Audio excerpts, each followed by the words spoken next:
bersama saya Sehari di dalam konten Dunia Sahabat Karet. Sekarang saya mendapat satu kiriman pertanyaan. Pertanyaannya cukup bagus. Jadi saya bacakan ya. Jadi pertanyaan begini, ini dikirim dari MVK Racing Team. Mungkin ini seorang bapak atau laki-laki. Pertanyaannya adalah, Pak, karet rendam kok disamain harga notaringnya dengan yang bagus? Rendaman, berat bokatnya lebih berat. Kalau yang bagus 5 ton, yang rendam bisa 6 ton. Hasil uangnya banyakkan yang rendam. Kalau pakai hitungan Bapak, kecuali notaringnya dibedakan, yang bagus 20.000, rendam 18.000. Baru petani malas buat yang rendam. Jadi ini ada pertanyaannya. Tapi pertanyaan sebenarnya, ya sementara kita terima dulu pertanyaan tersebut. Untuk sementara kita setuju dulu dengan pertanyaan ini. Tetapi saya punya argumen lain. Saya mempunyai argumen lain antara karet yang direndam dan karet yang tidak direndam atau disimpan di dalam gudang. Sehingga kualitas yang direndam dengan kualitas yang disimpan di dalam gudang berbeda. Dari segi kualitas berbeda, beratnya berbeda, harganya pun berbeda. Mari kita bersama-sama kita bandingkan antara keduanya. Mana pendapatannya yang lebih bagus atau harganya yang lebih tinggi. Katakanlah seorang petani memproduksi 10 ton bokar. Kita katakan dalam bentuk kilogram, yaitu 10.000 kilogram. Dari 10.000 kilogram ini kita bagi 2. Jadi ini 5 ton atau 5.000 kilogram. 5 ton atau 5.000 kilogram ini kita simpan dalam gudang. Dan yang 5.000 kilo lagi kita rendam di dalam kolam. Berarti ada perbedaan cara penyimpanannya. Katakanlah 3 bulan. Jadi jangan terlalu lama, nanti terlalu lama karet yang direndam itu bisa rusak. Nah, dalam waktu berjalan dikatakan bahwa yang simpan di dalam gudang susut 20%. Katakanlah 1.000 kilo. Sebenarnya susu tidak sampai 20%. Saya sengaja membuat susu ini secara ekstrim untuk membedakan antara karet yang bagus dan karet yang tidak bagus atau yang direndam. Katakanlah susunya 20%. Susunya 1.000 kg, berarti tinggal 4.000 kg. Sedangkan yang direndam, dikatakan oleh Bapak tadi, bahwa kalau direndam itu dari 5.000 itu bisa menjadi 6 ton. Oke, kita katakanlah plus 20%. Jadi plusnya 1.000 kg menjadi 6.000 kg. Dari sini ke sini antara yang bagus dengan yang rendam selisihnya 2 ton. Jadi kita lihat, mungkin sahabat karet setuju dengan saya, kalau karet yang disimpan di dalam gudang pasti DRC-nya lebih bagus. Jadi saya menggunakan yang kemarin DRC yang 67% itu di dalam konten yang terdahulu ya. 67% ini adalah karet yang disimpan dalam gudang. Karet ini saya ambil contoh dari seorang teman saya dan saya kenal betul kualitas karetnya, makanya saya ambil karetnya dan jadikan sampel. Sedangkan karetnya yang kedua juga saya ambil dari karet rendam, yaitu 44%. Ya, bentuknya seperti ini. Sebenarnya karet ini awalnya seperti ini, tapi karena saking lengketnya tak bisa diambil dalam bentuk lembaran, akhirnya digulung bentuknya seperti ini. Kalau kita lihat warnanya sudah berbeda ya. Ini warna coklat kekuningan dan ini betul-betul sudah coklat kehitaman. Berarti sudah terjadi perbedaan antara keduanya. Jadi saya tetap contoh ini saya ambil dari konten terdahulu, yaitu satu 67%, satu 44%. Karena direndam, ini disimpan dalam gudang. Nah, yang DRC yang direndam ini adalah 44%. Saya yakin sahabat karet setuju dengan saya bahwa karet yang direndam itu DRC-nya pasti rendah. Kalau yang disimpan di dalam gudang, DRC-nya paling pasti tinggi. Nah, sekarang kita ambil notaring.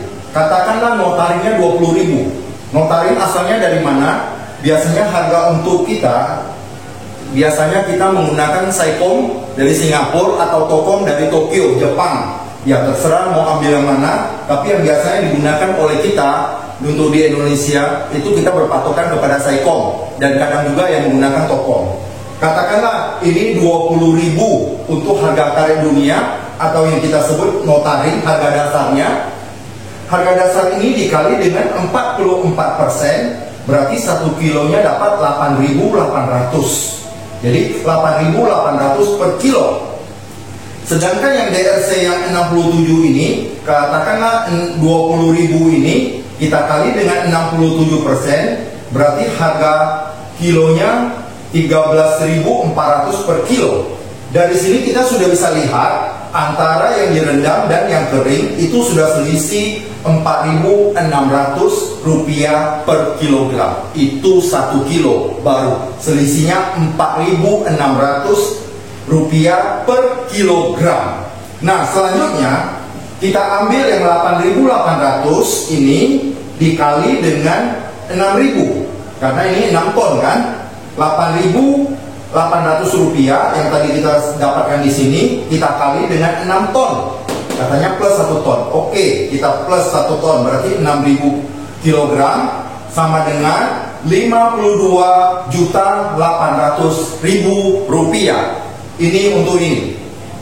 Sedangkan yang keadaannya bagus 13.400 yang tadi di sini dikali dengan 4.000, karena tinggal 4 ton, susutnya 20%, sehingga dapatnya 53.600.000. Bayangkan, ini lebih berat 2 ton dari ini, tapi dari segi harga selisihnya 800.000.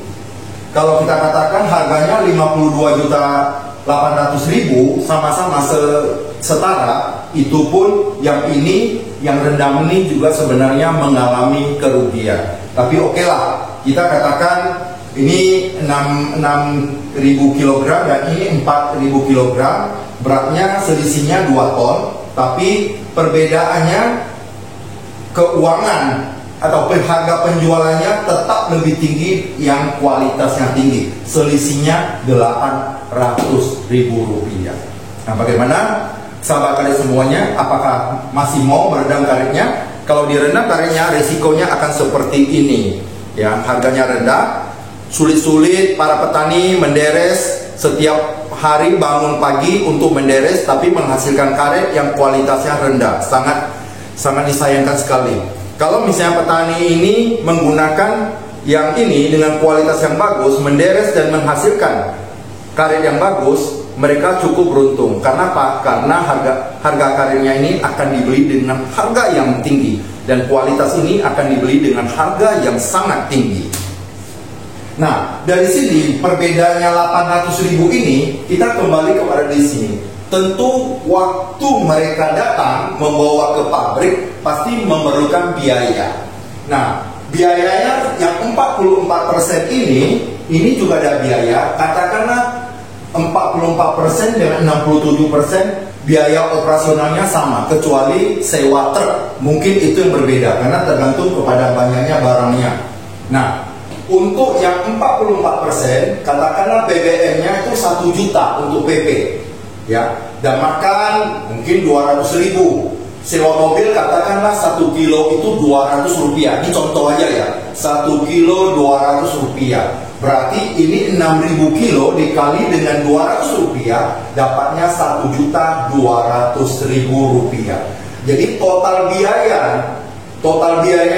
adalah 2.400.000. Jadi tadi pendapatannya itu adalah 52.800.000 dikurang dengan biaya, berarti sisa uang di tangannya adalah 50.400.000 rupiah. Ini yang final. Sedangkan yang 67%, yang 4 ton tadi atau 4.000 kilo ini, dia juga punya biaya. Biayanya katakanlah BBM-nya juga sama, 1 juta. Ya, makanya juga sama 200.000. Cuma disewa mobilnya berbeda. Kenapa? Karena ini 4.000 kilo dikali dengan 200 rupiah, dapatnya 800.000.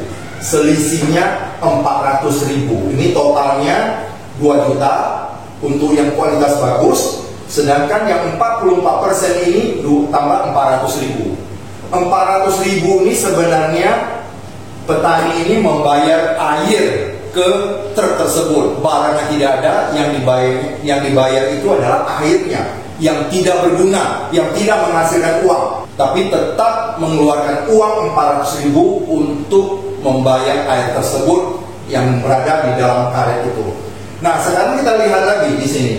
Tadi yang 4 ton ini, 4.000 kilo ini, penghasilannya itu adalah 53.600.000. Jadi di sini 53.600.000 dikurang dengan biaya 2 juta, dapatnya 51.600.000.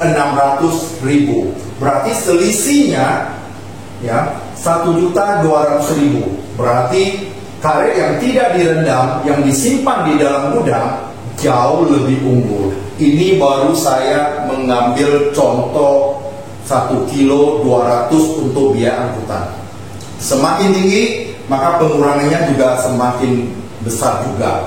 Bayangkan, ini yang tadi kita katakan, ini susut dari 5 ton itu jadi 4 ton, sedangkan ini dari 5 ton karena dikatakan oleh Bapak tadi yang menanyakan itu bahwa ditambah dengan 1 ton, itu pun masih kalah. Sebenarnya kalau kita lihat dari dua ini sebenarnya mustahil. Tidak mungkin kita susut sampai 20% dan tidak mungkin plusnya sampai 20%. Susut biasanya yang kita tahu, yang normal-normalnya mungkin sekitar 4-5% itu pun sudah terlalu banyak kalau untuk karet kering. Tapi kalau untuk karet yang direndam, saya tidak yakin itu tidak susut. Tadi saya hitungnya tidak menghitung susutnya. Tapi katakanlah ini tidak susut, makanya hasilnya seperti ini. Kalau ini terjadi susut, kita bisa membandingkan, ya, memperkirakan dari lokasi sampai ke pabrik itu berapa lama. Kalau 2-3 jam katakanlah seperti itu, air yang dalam bokar ini sepanjang jalan itu semakin mengalir keluar, buang semua. Sampai di sana belum tentu lagi 6 ton, pasti kurang dari itu. Sedangkan 6 ton saja sudah kalah dengan ini, apalagi ini di bawah 6 ton. Bahkan selisih uangnya pun akan lebih banyak. Kami serahkan kepada para petani apakah mau tetap seperti cara tradisional, direndam, dikasih kontaminasi, atau mau dengan cara yang modern, menghasilkan karet yang berkualitas dengan disimpan di dalam gudang sehingga menghasilkan nilai atau harga yang sangat tinggi.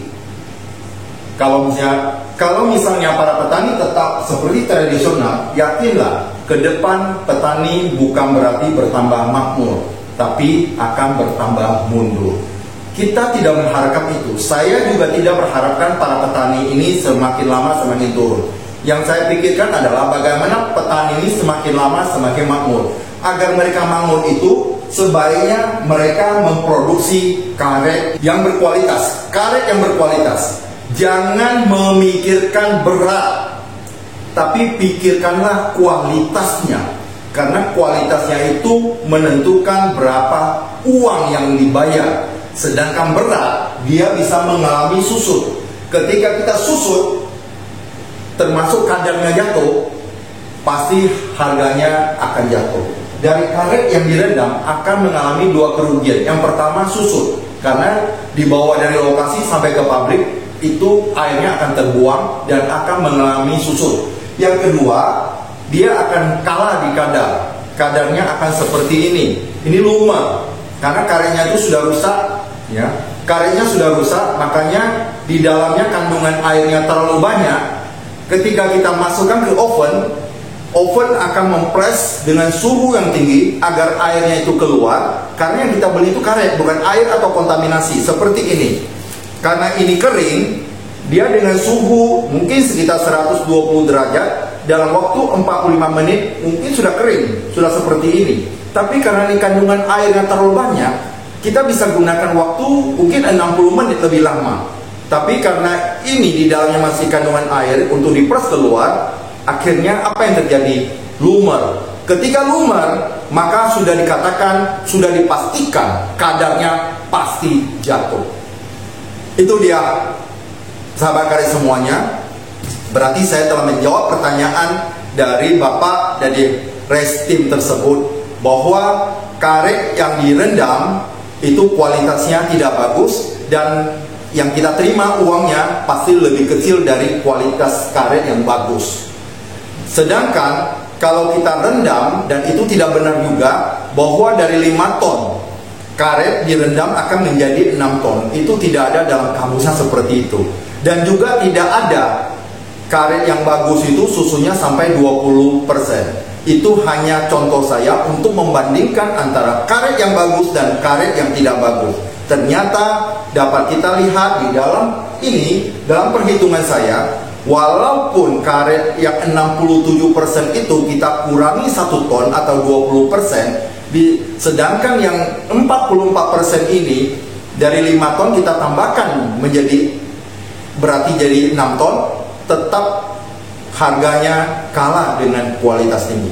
Untuk itu sekali lagi saya tekankan dan saya himbau kepada Bapak, Ibu, dan sahabat karet sebagai petani, jagalah kualitas bokar atau karet.